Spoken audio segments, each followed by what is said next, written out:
नहमदुहु व नसल्ली अला रसूलिहिल करीम। एक सवाल हमारे हैदरी दारुल इफ्ता अहले सुन्नत में आया कि अच्छा जी, बाज़ शायर हैं जो नबी करीम अलैहि सलाम की शान में जब नात लिखते हैं ना, तो उसमें नबी करीम अलैहि सलाम के लिए कमली वाला लफ्ज़ इस्तेमाल करते हैं।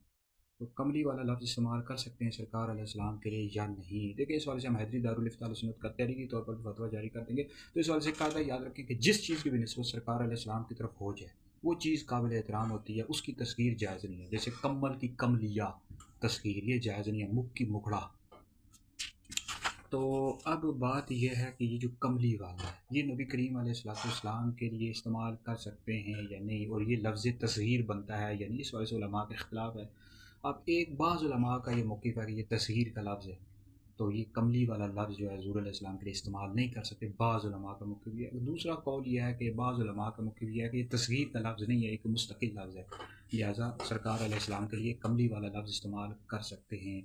अब जैसे कि कई हमारे अकाबिरीन अहले सुन्नत हैं, उन्होंने हुज़ूर अलैहिस्सलाम के लिए कमली वाला लफ्ज़ इस्तेमाल किया। आला हज़रत के जो वालिद थे मौलाना नकी अली ख़ान, उनकी किताब है सुरूरुल कुलूब, उन्होंने नबी करीम अलैहिस्सलाम के लिए कमली वाला लफ्ज़ इस्तेमाल किया। इस तरह जो साहिब बार शरीयत हैं, उन्होंने भी नबी करीम अलैहिस्सलाम की जो चादर मुबारक है, कमली जो है ना, चादर को कहते हैं, ठीक है। सरकार की चादर के लिए कमली का लफ्ज़ इस्तेमाल किया हुआ है साहिब बार शरीयत ने, ठीक है।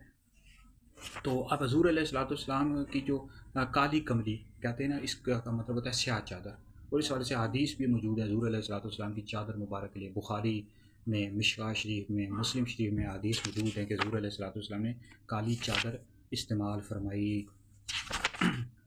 तो बहरहाल इस वाले से पूरी एक बहस है कि सरकार अलैहिस्सलाम के लिए कौन सा लफ्ज़ इस्तेमाल कर सकते हैं, कौन सा नहीं। तो जो शायर हज़रात होते हैं, नात लिखते हैं, तो उनको चाहिए अपनी नात किसी अहले सुन्नत के मुस्नद आलिम से चेक करवा लिया करें कि इसमें लफ्ज़ ठीक है या नहीं ठीक है। बहरहाल कमली वाला जो लफ्ज़ है ना, इस वाले से उलमा का इख्तिलाफ है, बचना बेहतर है कि आप इस्तेमाल ना करें। लेकिन अगर कोई नात पढ़ते हुए नबी करीम अलैहिस्सलाम के लिए कमली वाला लफ्ज़ इस्तेमाल कर देता है तो ठीक है, क्योंकि इस वाले से भी कई जो बुज़ुर्ग हैं उन्होंने नबी करीम अलैहिस्सलाम के लिए कमली वाला लफ्ज़ इस्तेमाल किया हुआ है, ठीक। तो इस वजह से हम हैदरी दारुल इफ्ता अहले सुन्नत का बार तहरीरी तौर पर भी फतवा जारी कर देंगे। वीडियो सुनकर आगे भी शेयर करें, आप लोगों के लिए बहुत बड़ा सदका जारी है।